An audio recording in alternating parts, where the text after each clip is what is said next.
भूत की कहानी, जिसका नाम है भूत का छलावा रमेश, जो कि मजदूरी का काम करता था। एक दिन वो पास के गांव में मजदूरी के लिए गया।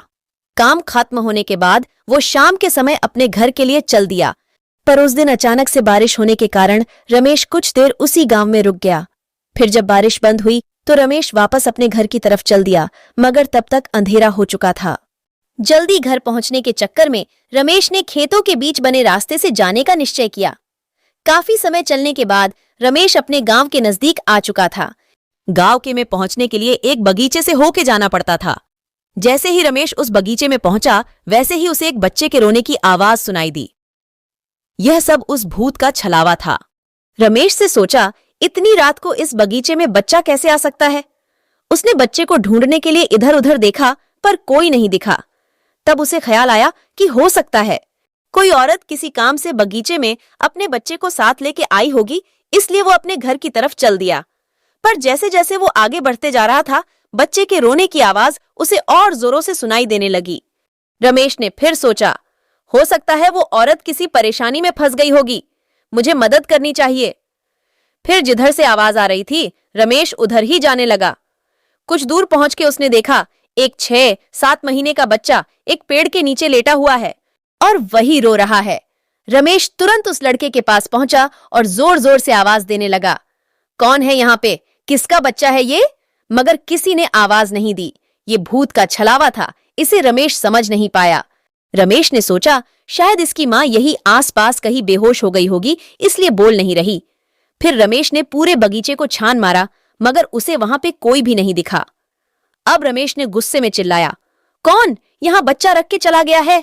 मगर किसी की आवाज नहीं आने के कारण रमेश ने वहीं रुकने का फैसला किया कि देखता हूं कौन यहाँ अपने छोटे से बच्चे को रख के चला गया है। थोड़ी देर में तो आ ही जाएगा, फिर उसे डांटूंगा। मगर काफी देर बीत जाने के बाद भी उस बच्चे को लेने के लिए वहां पे कोई नहीं आया। अब रमेश समझ चुका था कि शायद कोई जानबूझ के अपना बच्चा यहाँ पे छोड़ के गया है।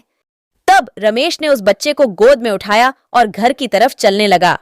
रमेश रास्ते भर चिल्लाते हुए जा रहा था, कैसे कैसे लोग रहते हैं यहाँ पे, अपने ही बच्चे को अकेला छोड़ दिए के चले गए। गुस्से से वो पूरे रास्ते बद्दबद्दाते हुए जा रहा था। तभी रमेश को ऐसा लगा कि उसे चलने में दिक्कत हो रही है, क्योंकि बच्चा बहुत भारी लग रहा था। मगर रमेश घर पहुंचने की जल्दी में और तेज चलने लगा कि काफी रात हो चुकी है, जल्दी इस बच्चे को लेके घर पहुंचा जाए। कुछ कदम चलने के बाद रमेश को ऐसा महसूस हुआ जैसा बच्चे का वजन बहुत ही ज्यादा बढ़ चुका है और वो बच्चे की उठा के चल नहीं पा रहा था।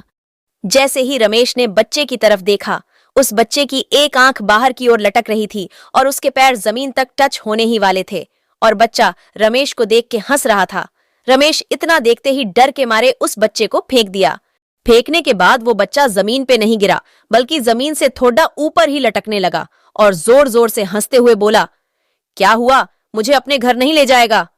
तू पूछ रहा था ना कि मैं किसका बच्चा हुआ, थोड़ा देर और गोद में रखता तब तुझे बताता किसका बच्चा हुआ, मैं। इतना सुनते ही रमेश वहां से तुरंत भागने लगा और अपने घर पहुंचा। मगर उसने ये बात किसी को नहीं बताई ताकि घर वाले भी न डर जाए। जैसे तैसे उसने खाना खाया और सोने लगा। अभी रमेश को हल्की नींद लगी ही थी कि फिर घर के बाहर से उस बच्चे के रोने की आवाज आने लगी। रमेश ने डर के मारे उठ गया। धीरे धीरे वो आवाज और तेज होने लगी। उसने अपने घर वालों को जगाया और सबको उस घटना के बारे में बताया। फिर उसने कहा, वो बच्चा अभी भी घर के बाहर रो रहा है। मगर बच्चे के रोने की आवाज किसी को सुनाई नहीं दे रही थी, वो आवाज बस रमेश को ही आ रही थी। उसके बाद रमेश के घर वालों ने गांव के ही एक बाबा को बुलाया, जिन्होंने रमेश का इलाज किया और उसके हाथों में धागे बांधे, जिसके बाद रमेश को उस बच्चे के रोने की आवाज आनी बंद हो गई।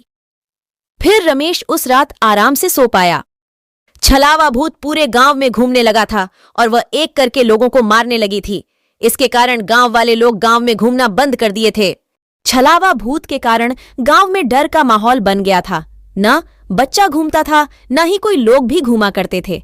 छलावा भूत के बारे में सभी लोगों को पता लग गया था। इसके कारण वह अपने घर से बाहर नहीं निकला करते थे और न ही किसी को जाने दिया करते थे। छलावा भूत देखने में काफी डरावना और खौफनाक लगती थी। जो भी उसे देख लेता था, उसका चेहरा वह कभी नहीं भूल पाता था और डर के मारे देखकर कँपने लगते थे। वह व्यक्ति अपने गांव में जाकर छलावा भूत के बारे में सभी गांव वालों को बताता था कि वह एक जंगल में रहती है।